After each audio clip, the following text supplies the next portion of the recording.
ሁሉ ጊዜ እንግዲህ የራእይ መጽሐፍ ምዕራፍ የራእይ መጽሐፍ እየተመለከት ነው። በርግጥ ያለንበት ስፍራ ግን የራእይ መጽሐፍ ምዕራፍ 11 ላይ ዛሬ እንጀምራለን። ምዕራፍ 11 እንገባለን ዛሬ። ላንብብላችሁ ቁጥር 1 እና 2 ላንብብ። በትር የሚመስል መለኪያ ለእኔ ተሰጠኝ፣ እንዲህም ተባለልኝ፣ ተነስተህ የእግዚአብሔርን መቅደስና መሠዊያውን በዚያ የሚሰግዱትን ለካ፣ በመቅደሱ ውጭ ያለውን እድሞ ለአሕዛብ ተሰጥቷልና ተወው፣ አትለካው። እነርሱም 42 ወር የተቀደሰችውን ከተማ ይረግጧታል ይላል። እግዚአብሔር አምላካችንን ደግመን እናመሰግነዋለን። ይህን ሀሳብ እናያለን፣ ዛሬ እንጀምራለን። ግን እግዚአብሔርን እናመሰግነዋለን እና ስለዚህ ጊዜ ጥቂት ጸሎት እንጸልይ። የዘላለም አባት ቅዱስ እግዚአብሔር ሆይ ስለ ሁሉም ነገር እጅግ በጣም አድርገን እናመሰግንሃለን፣ እንባርክሃለን፣ ከፍ ከፍ እናደርግሃለን። ሁሉ ለክብር ይሁን። እግዚአብሔር ሆይ ስለ ጥበቃ፣ ስለ ምሕረት፣ ስለ ቸርነት፣ ስለ ድንቅ አደራረግ እናከብርሃለን። የዚህ የእውነት ቃል ሐሳቡ ሚስጥሩ ካንተ ዘንድ የወጣው ልትል የፈለግከውን ነገር የምንረዳበት የመንፈስ ቅዱስ ብርሃን እንዲለቀቅ እንጸልያለን። የጥበብ የመገለጥ የማስተዋል መንፈስ ሁሉ እንዲበዛልን እንጸልያለን።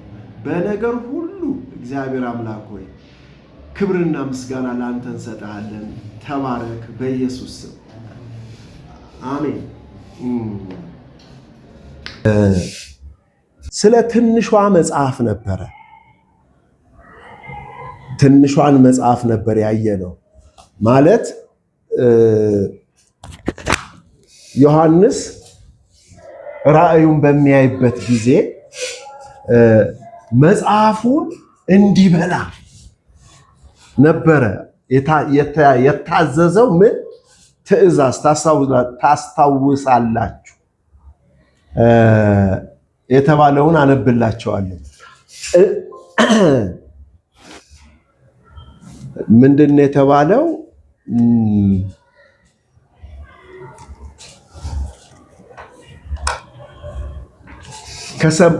ከሰማይ የሰማሁት ድምፅ እንደገና ተናገረኝ ነው የሚለው። ሂድና በባህርና በምድር ላይ በሚቆመው መልአክ እጅ የተከፈተውን ትንሿን መጽሐፍ ውሰድ አለው። ወሰደ እና ብላት አለው። ሆድህም መራራ ታደርገዋለች፣ በአፍህ ግን ይጣፍጣል አለው። እና ትንሿን መጽሐፍ ከመልአኩ ወስዶ ምን አረገ? በላ ይላል። በላኋት ይላል። በአፌ እንደማር ጣፈጠች። ነገር ግን ከበላኋት በኋላ ግን ምን ሆነ? ሆዴ መራራ ሆነ። እና ዮሐንስ እንግዲህ በዚህ የራእይ እይታ ውስጥ ስናስተውለው መጽሐፉን ከመልአኩ እጅ ምን አድርግ? ውሰድ። ከዛ ምን አድርገው? ብላው ሲለው እንመለከታለን። እና ይሄ ሰውዬ ራእይ ብቻ ከሩቅ ወይ ልክ እንደ ቴሌቪዥን ወይ እንደ ፊልም ራእይ ምን እያደረገ አይደለም፣ እያየ ብቻ አይደለም። አያችሁ፣ ተሳታፊ ነው። መጽሐፉን ተቀብዬ ምን አረኩት አለ? በላው ሲል በዚህ ራእይ ውስጥ በዚህ ጉዞ ውስጥ በዚህ ትዕይንት ውስጥ ማን አለበት? ዮሐንስ አለበት። ምን ማለት ነው? ቤተክርስቲያንን ሪፕሬዘንት ያደርጋል። ቤተክርስቲያንን እሱ ይወክላል። የእግዚአብሔርን ልጆች እኛንም ወክሎ ነው። ልክ እኛ ዛሬ መጽሐፉን እንደምንበላ እሱም ምን አድርጎታል ማለት ነው? እንደበላው ነው የምናስተውለው። የራእዩ አንድ ክፍል እንደሆነ ነው ዮሐንስ ራሱ እንጂ ከራእዩ ውጪ ራእይ ብቻ የሚያይ ነብይ ብቻ አይደለም። የለም ነብይ ቧንቧ ነኝ አሸንዳ ነኝ ይላሉ አይደለ? ሰምታችኋቸዋል።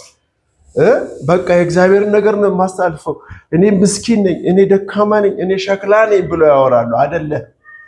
የከበረ መዝገብ ማ ውስጥ አለ? በእኛ ውስጥ አለ ነው የሚለው። ኃላፊነት አለብን። አሸንዳ እኮ ኃላፊነት አለበት። ድፍርሷ ቢያወጣ ድፍርሷ ቢያመጣ ንጹሃ ቢያመጣ አሸንዳ ኃላፊነት አለበት።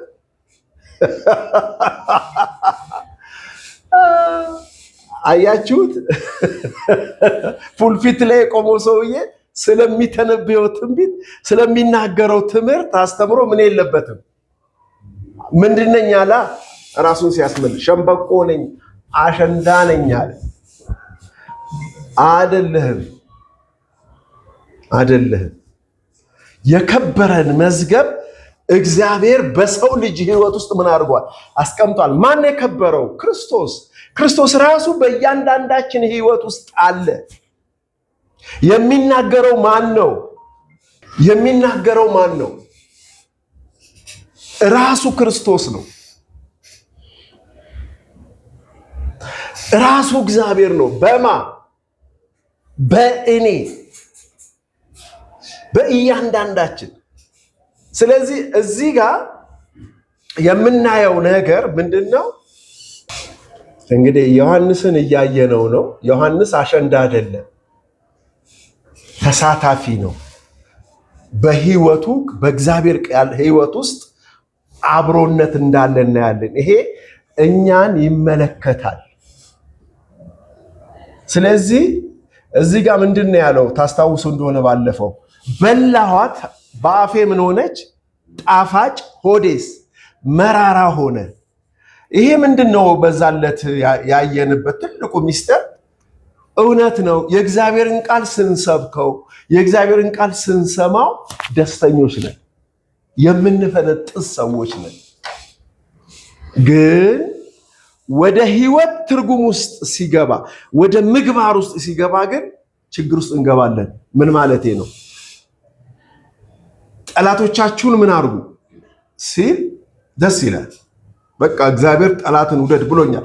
ግን አንድን የሚጠላኝንና የሚያሳድደኝን ሰው ለመውደድ ምን ስል ያለው ምንድነው? ትግል እሱ ነው መራራ። ቃሉን የሰማነውን ቃል ተግባራዊ ለማድረግ ስንዘረጋ ጭንቅ ውስጥ እንገባለን። እግዚአብሔር ይመስገን። አሁን በመንግስቱ ህይወት ውስጥ ግን እዛ ጭንቅ ውስጥ የሚገባው አሁንም ልንገባ የምንችለው በሰውነት ስንሞክረው ነው፣ በእኔነት ስንሞክረው ነው። በእኔነት ምን ስናረገው ነው? ስንሞክረው ነው እንጂ ኖት አይ ማለት እኔ አይደለሁም። ማን ነው ታዲያ? ክርስቶስ ነው። እኔ ከክርስቶስ ጋር ምን ሆኛለሁ? ተሰቅያለሁ። እኔ አሁን ሕያው ሆኜ አልኖርም፣ ክርስቶስ ነው የሚኖረው። ለክርስቶስ ራሳችንን በሰጠን ባጠፋን ቁጥር ግን ክርስቶስ በሕይወታችን የሚሰራውን ስራ እናያለን። የጽድቅን ተስፋ በእምነት የምንጠባበቅ ነን እኛ እንጂ ሕግን ለመፈጸም በራሳችን ጥረት የምንውተረተር ሰዎች አለመሆናችንን ስናቅ በእግዚአብሔር አሰራር፣ በእግዚአብሔር ጊዜ፣ በእግዚአብሔር ማንነት የእሱ ስራ በሕይወታችን ሲፈጸም እናገኘዋለን። እግዚአብሔር ይመስገን። ስለዚህ ቢመረንም እንኳን በሆዳችን ጣፋጩን ቃል ምን እናደርገዋለን? ዛሬ እንሰማዋለን። እግዚአብሔር ይመስገን። ሌላው ሁለተኛው ሐሳብ ስለዛ የመጨረሻው ሐሳብ ምንድን የተባለው? እርሱም በብዙ ሕዝቦች፣ በአሕዛብ፣ በቋንቋዎች፣ በነገስታት ፊት እንደገና ትንቢት መናገር አለብህ አለው። መቼ? እንዴት? እንደገና አለው። እዩት። ዮሐንስ ከየት ነው የመጣው? ከቤተ ክርስቲያን ነው የመጣው። ወዴት እየገባ ነው? ወደ ጥልቅ ሐሳብ፣ ወደ እግዚአብሔር መንግስት ሐሳብ፣ ወደ ቅድስተ ቅዱሳን፣ ወደ እግዚአብሔር ሕይወት አሰራር ውስጥ እየገባ ነው። በዚህ አዲስ ሪሊም ውስጥ ደግሞ አሁንም እንደገና ምን ትናገራለህ አለው? ምን ማለት ነው? ታገለግላለህ ነው። ስለ አገልግሎት ባለፈው 15 ቀን ጥያቄ ጠይቃችሁና አሁን ሄደን ለሰዎች ምን እናድርግ፣ እንዴት እንናገር የሚል ሐሳብ ስታስቀምጡ ትዝ ይላቸዋል። እናንተን ነበር ይሄንን ሐሳብ ባለፈው ሳምንት ስናገር ያስታውስኩት እየደገምኩት። አሁን እዚህ ጋር እንደዛ ቤት አይደለም። ምን የምናረገው አገልግሎታችን እንዴት ነው? አስቀድሞ የሰማኸው ቃል የጣፈጠን ቃል ልጅ ነህ፣ የመንግስት ወራሽ ነህ፣ ካህን ነህ፣ ንጉስ ነህ፣ እንደዚህ አይነት ታላላቅ የከበሩ ነገሮች ወዴታችን እየመጡ ነው እየሰማን ነው። ይሄ አስደሳች ነገር እና እዛ ሰፈር ያሉ ሰዎች አልሰሙትም። እንዴት እንዲሰሙት ለነሱ የሚለው ሐሳብ የተቀደሰ ሐሳብ ነው። ለምን ጣፍጦናል? ቃሉ ድንቅ መገለጥ ነው። ይሄ ብርሃን ማየት አለበት ብላል። ግን እዚህ ጋር የተባለውን ስሙ። በአፍህ ምን ይሆናል ቃሉ አለ፣ በሆድህስ። ስለዚህ የሰማነው እውነት ወደ መራራነት ምን መሆን አለበት? መምጣት አለበት። ምን ማለት ነው? በሌላ ቋንቋ አሁን እዚህ የምናገለግለው አገልግሎት ከዛ ከነበርንበት ከድሮ ይለያል። በማንነታችን ነው የምናገለግለው። በህይወት ነው የምናገለግለው። በኑሮ ነው አገልግሎቱ። ምንድን ነው የሰማነው እውነት በህይወታችን ውስጥ ሰውነት ሲሆን ስጋን ሲሆን ቃል ስጋ መሆን አለበት። ይሄ ደግሞ ምን ይወስዳል? ጊዜን ይወስዳል። የህይወት ጉዳይ ነው። ብዙ ጊዜ በዛ ሰፈር ውስጥ ያለው ወቀሳ ምንድን ነው? ትልቁ ወቀሳ የምትናገረውን ቃል ተግባራዊ አታደርጉትም ነው አይደል? ብዙ ክስ እዛ ጋር ነው። እኛም የምንከሰሰው ትልልቅ ቃል ትናገራላችሁ እስቲ በህይወታችሁ ተርጉሙት እየተባልን ነው አይደል? ለምን እንባለው? የምንጠየቀው ትልልቅ ነገር እየሰማን ትልልቅ ነገር እየተናገር ነው። እስቲ ህይወት እየተባልን ነው። ይሄ ህይወት ከየት ነው የሚመጣው? ከእግዚአብሔር ነው። አያችሁ፣ የኢየሱስ ክርስቶስን መምጣት ምን እናደርጋለን? እንጠባበቃለን። ይሄ የሰማነው ቃል ብርቱ ቃል ነው። በህይወታችን የሚፈጸመው ደግሞ በእግዚአብሔር አሰራር ነው። ስለዚህ እግዚአብሔርን የምንጠብቅ ነን። በራሳችን ተራምደን እንዲህ ተዘርግተን የምናደርገው ነገር አይደለም። በቆይታ በጸጥታ በእግዚአብሔር ፊት ሆነን እግዚአብሔር ስራውን ሰርቶ በህይወታችን እስኪጨርስ እንጠብቃለን። ከዛስ በህይወታችን ነገሩ ምን መሆን ይጀምራል? መውጣት ይጀምራል። መገለጥ ይጀምራል። አስቀድመ ራስህን ምን አድርግ ነው? አድን ነው። እዚህ መጀመሪያ እኛ እንድናለን። የኔ አሮጌነት፣ የኔ አመፀኝነት፣ የኔ ሐሰተ ግብዝነት በቃሉ ምን መሆን አለበት? መጀመሪያ መበላት አለበት። ነፃ ስንሆን እኮ በደንብ አድርጎ ይታወቀናል። እሺ፣ ነገሩ ሲያልቅ በደንብ እንረዳዋለን። ለመናገርም ምን እንሆናለን እንዴ? አሁን እኮ ስልጠና አንሰጥም እኛ የእግዚአብሔር መንግስት እንዲያርጋችሁ ስበኩት ብለን እንደዛ ቤት አንደኛ፣ ሁለተኛ፣ ሶስተኛ፣ አራተኛ፣ ስድስተኛ፣ ሰባተኛ ብለን አናስተምርም። ስራችን አይደለም። ምን ማለት ነው? ላይፍ ነው። የህይወት ፍሰት ነው። በህይወታችን ነው የምንገለጠው። ምን ማለት ነው በህይወት መገለጥ ማለት? አንድ ቃል አንድ ሰው መጥቶ ምን ቢለን ቢጠይቀን ለዛ መልስ ለመስጠት እንፈሳለን። አጥንተን አይደለም፣ ተዘጋጅተን አይደለም። ከህይወታችን ቆርሰን ምን ማድረግ እንጀምራለን? እንዴት ልናገር አላቸው እኮ አይደለ? ምን እንድትናገሩ ምን አትበሉ አላቸው። አትጨነቁ፣ መንፈስ ቅዱስ ግን በጊዜው ምን ያደርጋቸዋል? ይሰጣቸዋል። ወደዚህ አሰራር ውስጥ ነው የተመለስነው። ወደ ቃሉ ነው የምንመለሰው። ወደ ሰው ስርዓት አይደለም፣ ወደ ሰው ፕሮግራም፣ ወደ ሰው ቅንጅት። እንዲያርገ ጸሎት እንማራለን፣ አገልግሎት ሁሉን ትምህርት አይደለም፣ በትምህርት አይደለም። እኛ አሁን እዚህ ጋር በህይወት መታየት፣ በህይወት መገለጥ፣ በኢየሱስ ክርስቶስ ህይወት መገለጥ ነው። ራሱ ኢየሱስን ስንመለከተው እንዴት ነበር የሚያስተምረው? ማቴዎስ 24 25 26 3 ምዕራፍ ተጽፏል። ተዘጋጅቶ አይደለም። አንድ ጥያቄ ጠይቀውት ነው። አየው ይህንን ግንብ አሉት፣ ህንፃውን አይደል፣ ቤተ መቅደሱ ድንጋይ በድንጋይ ላይ ሳይፈርስ እንዴ መቼ ነው? ምንድን ነው ምልክቱ? 3 ምዕራፍ ሙሉ ምን አላቸው? እንከየት መጣ ያ ሁሉ ቃል? ልክ ዛሬም እንደዚሁ እግዚአብሔር በህይወታችን ይሰራል። በህይወት መገለጥ። ኦኬ፣ ወደ ዛሬው ሐሳብ ነው እንግዲህ የምንመጣው። ዛሬ የምንመለከተው ምንድን ነው? ቃሉን ብላ አለው አይደለም? ምዕራፍ 10 ላይ ቃሉን በልቶ ሲጨርስ ደግሞ ምን አለው? ቤተ መቅደሱን ምን አድርግ አለው? ለካ አለው። የብረት ዘንግ ወይ ደግሞ ዘንግ በእጁ ነበር አይደለ? ከዛ ተነስተ የእግዚአብሔርን ቤተ መቅደስ ምን አድርግ አለው? ለካ አለው። አያችሁት? ይሄ ሁለቱ ነገር ልዩና ልዩ አይደሉም። አንድ ሐሳብ፣ የቀጠለ ሐሳብ እንደሆነ እንድንመለከተው ፈልጋለሁ። መጽሐፉን ሲበላ ምን ሆነ? የእግዚአብሔር ቤተ መቅደስ ሆነ። እሺ አይደል? ተሰራ እኮ ቤቱ። ምን እየሆነ ነው? በቃሉ አይደል? በቃሉ ነው የሚሰራው። ልክ በቃሉ እየተሰራ እያለ ደግሞ የምትሰራበትን ቃል ቤቱን ደግሞ በትክክለኛ ምን መለኪያ ምን አድርገው ለካዋል። ይህ ህይወትን መመርመር ነው። ሌላ ምንም ማለት አይደለም። የሆነ ሜትር ለክተ ርዝመቱ ስፋቱ የቤተ መቅደሱ ብለህ የምትለካው ጉዳይ አይደለም። ግን በስፋት እንመለከተዋለን።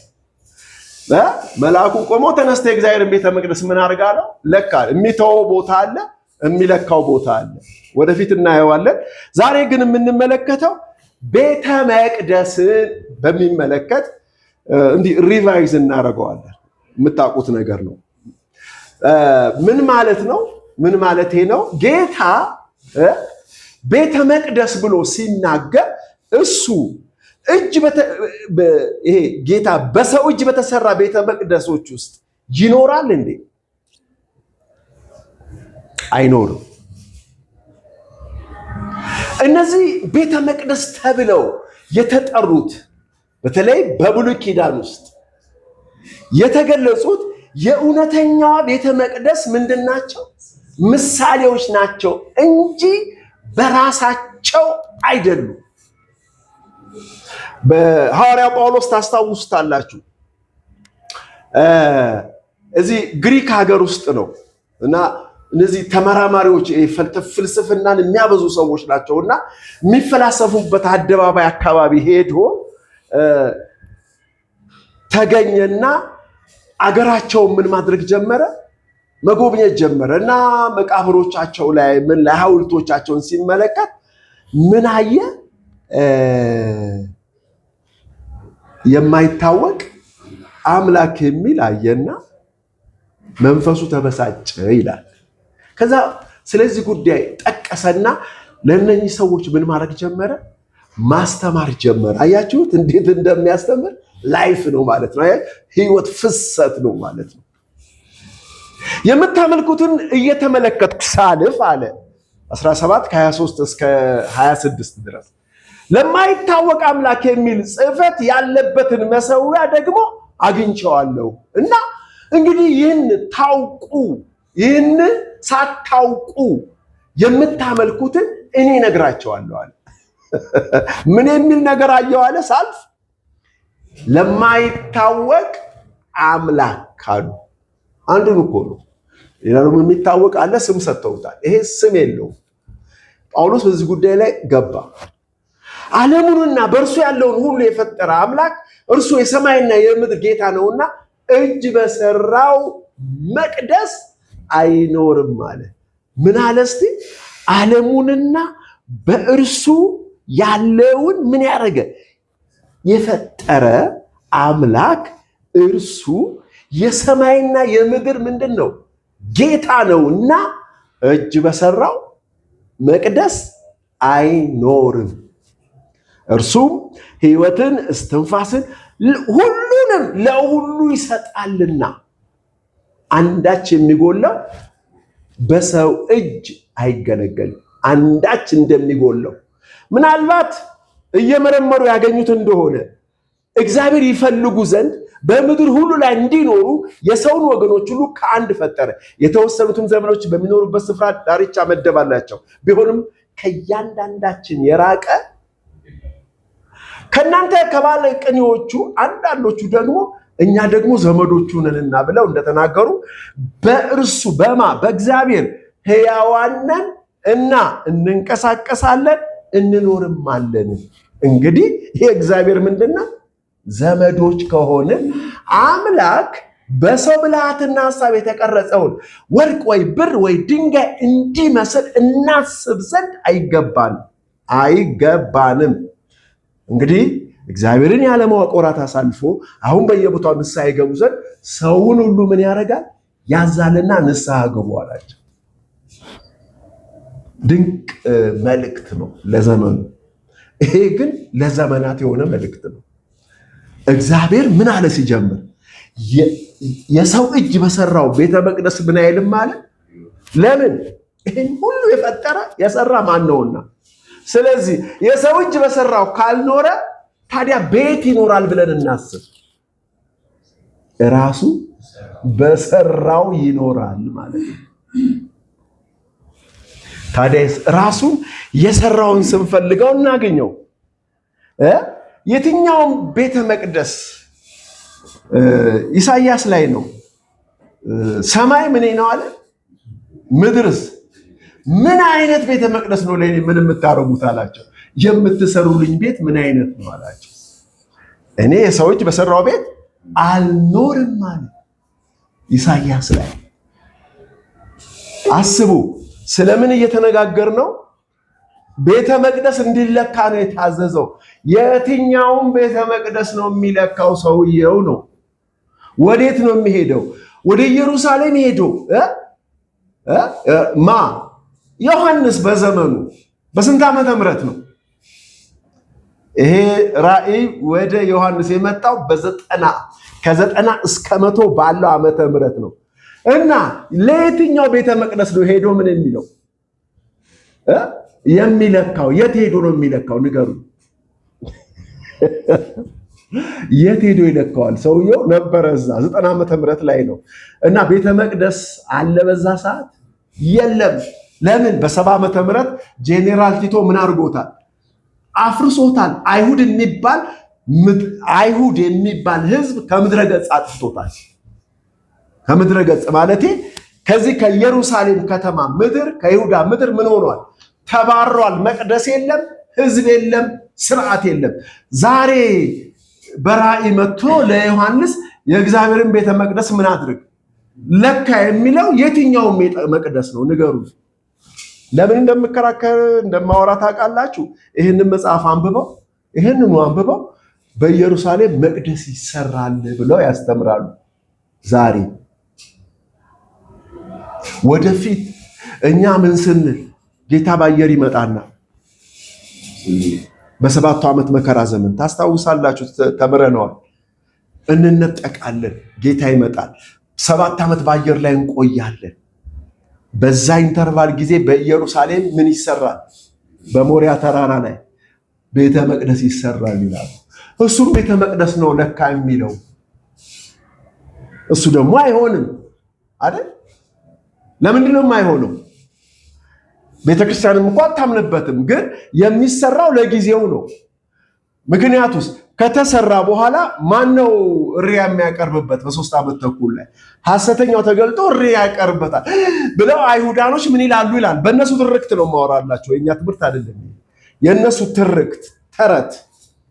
ልክ አንድ የሆነ ሐሰተኛ ሰው ተነስቶ ካህን ይሆናል፣ ሊቀ ካህን ይሆናል። ምን በ3 ዓመት ተኩል መጨረሻ ላይ መሃል ላይ በመከራው ዘመን መሃል ላይ መጀመሪያ በግ ነበር የሚሰዋው። የሆነ ቀን ምን ይሰዋል? አሳማ እሪያ ይሰዋል ብለው አይሁዳኖች ምን ይሆናሉ? ይደነግጣሉ። አሃ ኢየሱስ ለካ የሰቀልነው ነው ብለው ወደኋላ አስበው ንስሐ ይገባሉ ብለው ተረት ያወራሉ። የዘመኑ ሰባኪዎች፣ ወንጌላውያኖች፣ ቴዎሎጂያንስ እንደዚህ ብለው ሰውን ያስተምራሉ። አያችሁት? ነገር ግን የትኛው ቤተ መቅደስ? ከዚህ በኋላ በእውነት ቤተ መቅደስ ይሰራል? በፍጹም እንደማይሰራ እኔ አምናለሁ። ምክንያቱም ብዙዎች ይጠራጠራሉ። ለምን?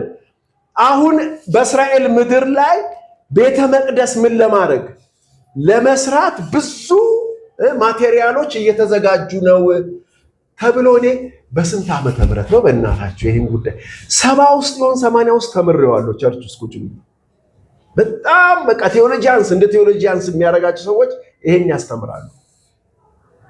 ጌታ ሊመጣ ነው። አሁንም እኮ ያወራሉ። ቤተ መቅደስ እንደዚህ ሊደረግ ነው፣ እንደዚህ መስዋዕት ሊጀመር ነው ምናምን እያሉ ብዙ የሚሰብኩ አስተማሪዎች አሉ በዓለም ዙሪያ። ግን የሚገርመው ይሄንን ነገር እያጠናው እያለው አንድ ሰው የተናገረው ነገር እየገረመኝ ነው እና እሱን ነገር አካፍላችኋለሁ።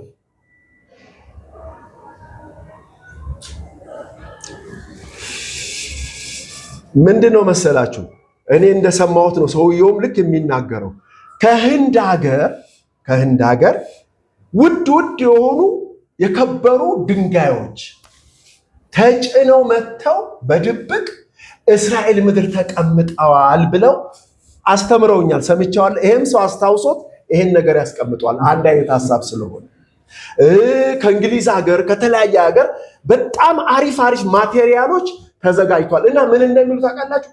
በስንት በ46 ነው በስንት በሆነ ያህል ሰዓት ውስጥ መቅደሱን በአንድ ጊዜ ጠቅ አድርገውት ምን ያደርጉታል? ይሰሩታል ተብሎ ቸርች ውስጥ እስከ ዛሬ ድረስ ይሰበካል። ምን አለ ይሄ አሁን የምላችሁ ሰው ይሄን ነገር አንድ ሰው ይሄን ነገር በትክክል ነገሩ ልክ ነው ወይስ ልክ አይደለም ብሎ ሲያጠና ቤተ መቅደስ ለመስራት ምንም አይነት ዛሬ የእስራኤል መንግስት ቤተ መቅደስ ለመገንባት ምንም ፍላጎት የለውም። ጥቂት የሃይማኖት አይሁዳኖች አሉ፣ ለነዚያ ፍላጎት አላቸው። ጥቂቶች ናቸው። አይሁድነት አጠንክረው የያዙ አሉ። እነሱ ሐሳቡ አላቸው። እንዲህ አይነት ሙከራ በእስራኤል ውስጥ ምን ይላል ሰውየው ሲናገር? እርስ በርስ ጦርነት ሊፈጥር ይችላል ይላል። ለምን? የአይሁድ ህዝብ ሃይማኖት ከሆነ በፖለቲካ መልኩ በጣም ተስፋ አስቆራጭ ነው። ጉዳዩ ምንድነው መሰላችሁ? ሊቀ ካህናት ማን ነው? ማን ሆኖ ሊሾም ነው? ከመካከላቸው ሰውየው ሰው ስም ይጠቅሳል። የሰዎችን ስም ሴፋርዲ ወይስ አሽከናዝ ሊሆን ነው? ሳንድሄረን ማንን ሊሾሙ ነው? በዚህ ረቢ ወይም በዚያ ረቢ ወይም በሃይማኖት አይሁድ እምነት ውስጥ ያሉትን የተለያዩ ብዶችን የሚወክል ኮሚቴ ሊመራ ነው? ሳንሄድሪን መንግስትን ይሾማል ብሎ ይጠይቃል።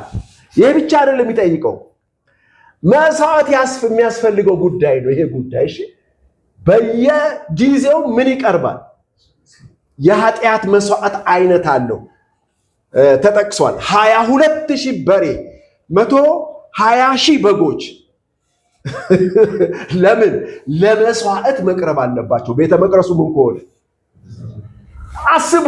ሌዋዊ ዘር ብቻ ምን መሆን አለበት? ካህን ከየት ሊመጣ ነው? ሌዊ በስተቀር ወዴት አይገባም። ማን ነው ሊቀ ካህን የሚሆነው? ማን ነው የሚሾመው? ብዙ ምጥ ነገር አለ። ብዙ ጥያቄዎች አሉ ከዚህ ስር የሚመጡ። በዚህ የተነሳ ምንም አይነት የመግባባት ጉዳይ የለም። ስለዚህ እግዚአብሔር ምን አድርጎታል? ነገሩን ቆልፎታል። ምንም እንዳይሰራ ምን አድርጎታል? ቆላልፎታልና ቤተ መቅደስ መስራት የሚለው ሐሰት ነው። እና ድንጋዩ ምን አላለም አለ መሰላችሁ? ሰውየው አልተዘጋጀም፣ ውሸት ነው። እንደዚህ አይነት ነገር አለ ብዬ ይላል አንድ ሰው ነው። አሁን እሱን ለማውጣት ጊዜ የለኝም። ገብቶ ሲመረምር በፍጹም እንደዚህ አይነት ድንጋዮች ከህንድም ከእንግሊዝም አልመጡም፣ ምንም ነገር የለም ብሎ ሰውየው ተናገረ ብሎ አየውና በጣም ደነቀ።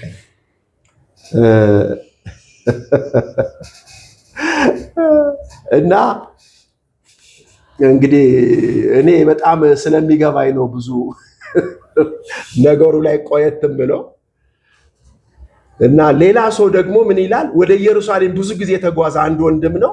በለቅሶ ግድግዳ ምንድነው የጸሎት ግንብ አላቸው እንትን የሚሉበት የሚጸልዩበት የሆነ ግንብ አለ። የዳዊት ግንብ ሊሉት ይችላሉ። እና በዚያ ግድግዳ ላይ ያሉትን ድንጋዮች እንደሆኑ ደግሞ ይናገራሉ። እነዚህ ድንጋዮች ናቸው ብለው ሊያወሩ ይፈልጋሉ አለ። ከሰለሞን ቤተ መቅደስ በእዝራና በሐጌ ዘመን ቤተ መቅደስ በሄሮድስ ቤተ መቅደስ በሌሎች ጊዜያት ውስጥ የተወሰዱ ድንጋዮች እንዳሉ ያወራሉ። በዛ ዘመን የነበረ ድንጋይ ነው ብለው ይናገራሉ። ግን ይሄም ድንጋይ የለም፣ ውሸት ነው። ዛሬ ያለው ድንጋይ የአንድ ቤተ መቅደስ ድንጋይ ቅሪት ሳይሆን ከሁሉም ፍርስራሽና እንደገና የተቀመጠ ልንለው የማንችለው ለምን ኢየሱስ ክርስቶስ ስለ ቤተ መቅደሱ መፍረስ ሲናገር አንዲት ድንጋይ አትቀርላችሁም ብሎ ተናግሯልና ምንም አይነት ድንጋይ የለም ብሎ ይናገራል ሰውየው። ስለዚህ የጌታ ትንቢት ምን ብሏል? በጥንቃቄ ተፈጽሟል። ምንም ነገር ተመልሶ ምን እንዳይሰራ እግዚአብሔር ዘግቶታል። ለምንድን ነው በዚህ ጉዳይ ላይ ጊዜ ወስደን የምንናገረው? የሚባል ትምህርት በስፋት ስለሚነገር ነው፣ ሌላ አይደለም።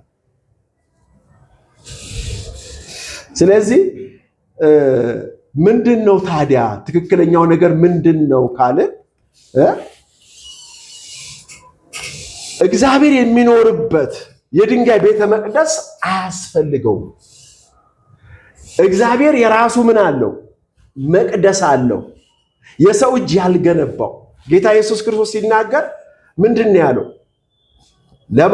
ለጴጥሮስ እኔ ማን ነኝ ብሎ ምን አደረገ? ጠየቅ አይደለ? አንተ የእግዚአብሔር ልጅ ነህ አሉት አይደል? ምን አለ? ቤተ ክርስቲያኔን ምን አደርጋለሁ አለ? በአንተ ላይ እሰራለሁ አለ። አለቀ። እዚህ ጋር ምንድነው መሐንዲስ ኮንትራት ያዘ? የሚገነባ ገንቢ አናጺ ሰበሰበ? በፍጹም። ታዲያስ መንፈሳዊ ምንድነው? መቅደስ እንደሚገነባ ነው እየተናገረ የነበረው። ስለዚህ መንፈሳዊ ቤተ መቅደስ ነው እንጂ የሚጨበጥ የሚዳሰስ ምንም አይነት ቤት የእግዚአብሔር መቅደስ በዚህ ምድር ላይ ከዚህ በኋላ እግዚአብሔር ማንም ሰው እንዲሰራለት ምን አላለ? 4 ነጥብ አላዘዘም። መሰብሰቢያ ማንም ሰው ሊሰራ ይችላል። ይሄ ሰው ሐሳብ። ሰው ሲበርደው ፀሐይ እንዳይነካው ጥላ ስር ተሰብስቦ እግዚአብሔርን ሊያመልክ በሰው ጭንቅላት ምን ሊሆን ይችላል? መስራት ይችላል ማንም። ግን እግዚአብሔር አዞኛል ምናምን ብሎ መቀባጠር አቤት!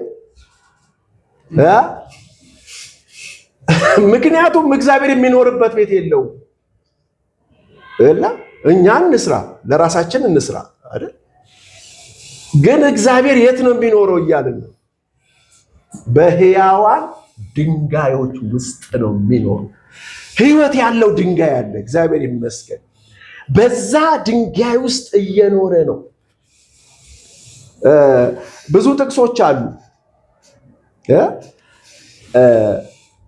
የእግዚአብሔር ቤት ለመሆን ምን በሉ ይላል? ተሰሩ። እኛ የሕያዋን ድንጋዮች ነን ይላል ጴጥሮስ። ስለዚህ አብረን የእግዚአብሔር ቤት ለመሆን ደግሞ ኤፌሶን ላይ እንሰራለን ይላል። ስለዚህ እግዚአብሔር ዛሬ በእኛን እያንዳንዳችንን ምን እያደረገ ነው? እየሰራ ነው። ግን ስንት ቤት ነው? አንድ ቤት። ግን ይሄ አንድ ቤት ግን ስንት ድንጋይ ያለበት ውስጡ? ለምሳሌ እናንተ የእግዚአብሔር ሕንፃ ናችሁ ይላል። ስለዚህ አሁን ያለንበት ሕንፃ ነው። ስንት ጡብ አለው? በጣም ብዙ አይደል? ጡቡ እርስ በርሱ ተገጣጥሞ የሚያምር ህንፃ ምን ሆኗል? ተገንብቷል። ልክ እንደዚሁ በመንፈስ እኛ እያንዳንዳችን የአካሉ ምንድነን? ብልቶች ነን። ስንገጣጠም ደግሞ ስንት አካል ነን? አንድ አካል። ይሄ ነው የእግዚአብሔር መኖሪያ፣ የእግዚአብሔር ቤተ መቅደስ። እርሱ ማን ይባላል? ክርስቶስ። ክርስቶስ ማለት ምን ማለት ነው? አንድ ግለሰብ ሳይሆን የብዙ ልጆች ምንድን ነው? ስብስብ፣ ቅንጅት ነው። እኔ ግን አንተ ግን የአካሉ ምንድን ነህ? ብልት ነህና ክርስቶስ በአንተ ውስጥ አለ ማለት ነው። ስለዚህ እግዚአብሔር የእስራኤልን ሕዝብ የምኖርበትን ቤተ መቅደስ ምን አድርጉልኝ አላቸው? ስሩልኝ አላቸው። በመካከላችሁ ምን እል ዘንድ? እኖር ዘንድ መቅደስን ምን አድርጉልኝ አለ? ስሩልኝ ካለ በኋላ ግን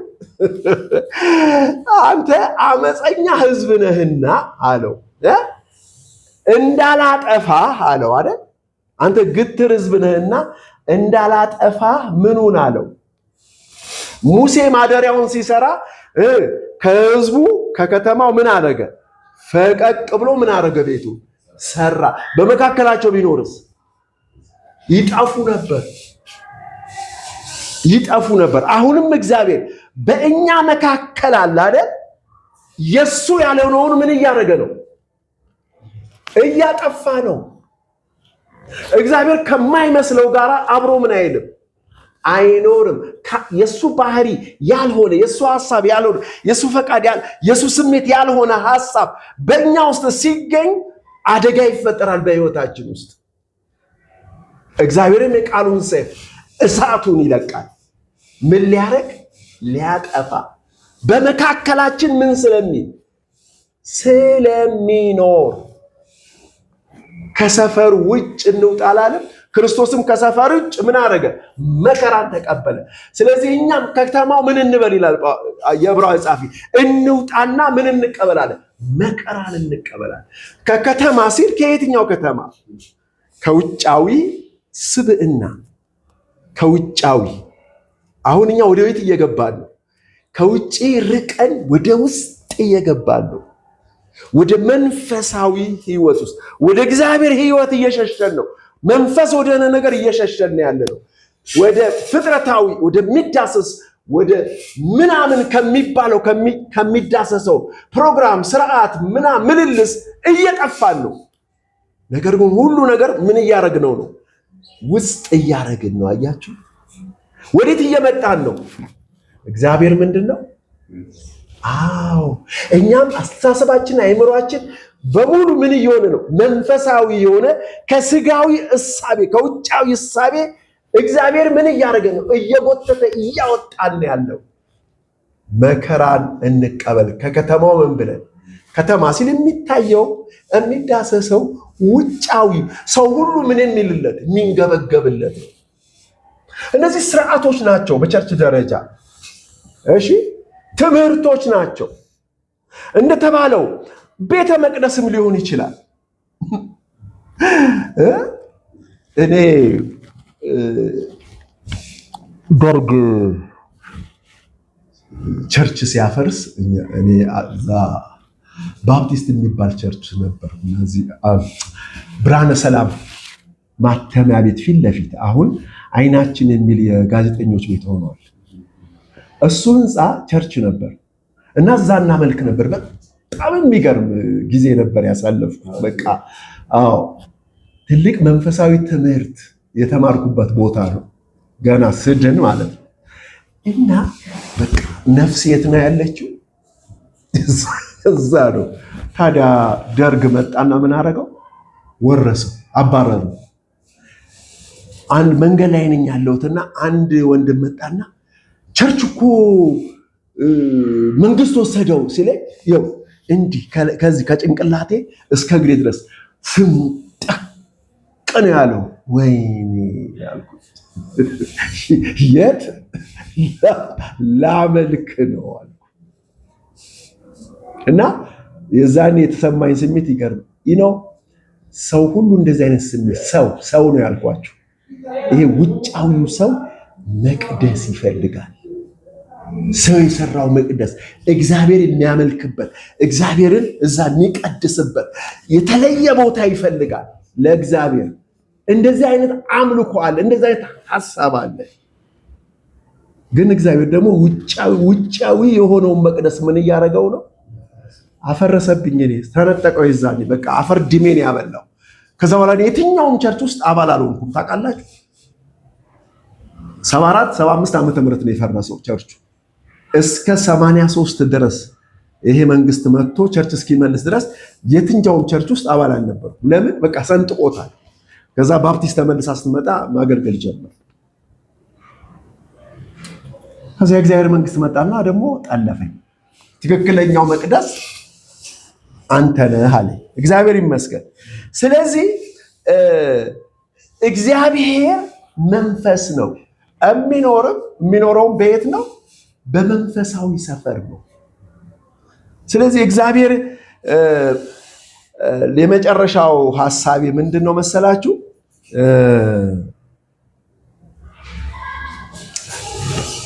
ሁለት አይነት ሐሳብ አለ በመጽሐፍ ውስጥ። እቺን አንድ ጊዜ እቺን ጥቅስ ለማውጣት ልሞክር።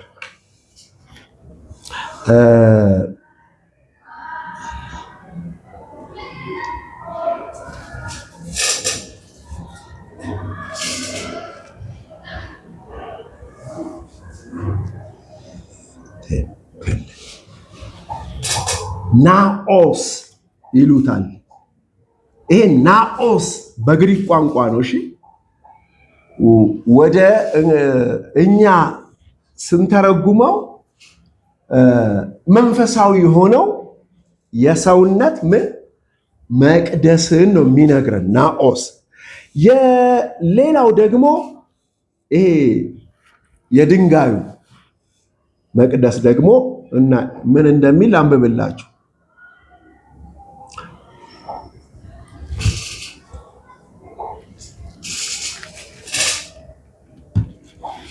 እሱ ደግሞ ሂሮን ይሉታል። አያችሁ ሂሮን ምንድነው? ይሄኛው የኢየሩሳሌም ቤተ መቅደስ ማለት ነው።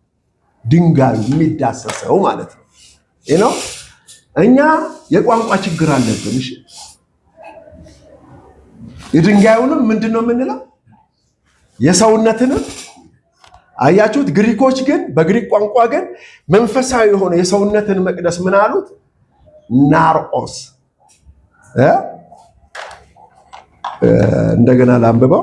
ሶሪ ይሄኛው ሄሮን ተባለ። የድንጋዩ ቤተ መቅደስ ሄሮን። ያኛው ግን ምን አሉት? ስለ አንዳንድ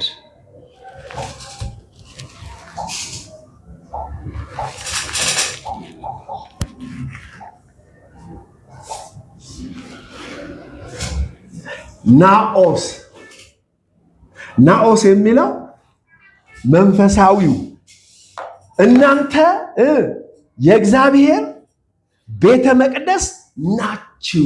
የእግዚአብሔር ቤተ መቅደስ ምንድን ነው አለ ጳውሎስ? ቅዱስ ነው፣ ያው እናንተ ናችሁ። እዚህ ጋር የእግዚአብሔር ቤተ መቅደስ ሲናገር ምንድነው? በግሪኩ ናኦስ የሰው ሰውነት ነዋ። ምን መቅደስ። ወደ ሌላ ቦታ ሄዳችሁ ስለ ኢየሩሳሌም መቅደስ ሲያወራ ግን ሂሮን ነው የሚለው። ስለዚህ በምንድነው? በግሪክ ቋንቋ ቢሆን መጽሐፍን የምናነበው ምን አያደርገንም? ዛሬ አንጣላም ነበር። ሐሰተኛው ራሱን የሚገልጠው የት ነው? ወደ መቅደስ ይገባል ይላል አይደለ? አዎ። የትኛው መቅደስ ነው? ናኦስ በሚለው ነው። አይገርማችሁ እንጂ ሂሮን በሚለው በሚታየው መቅደስ ውስጥ አይደለም።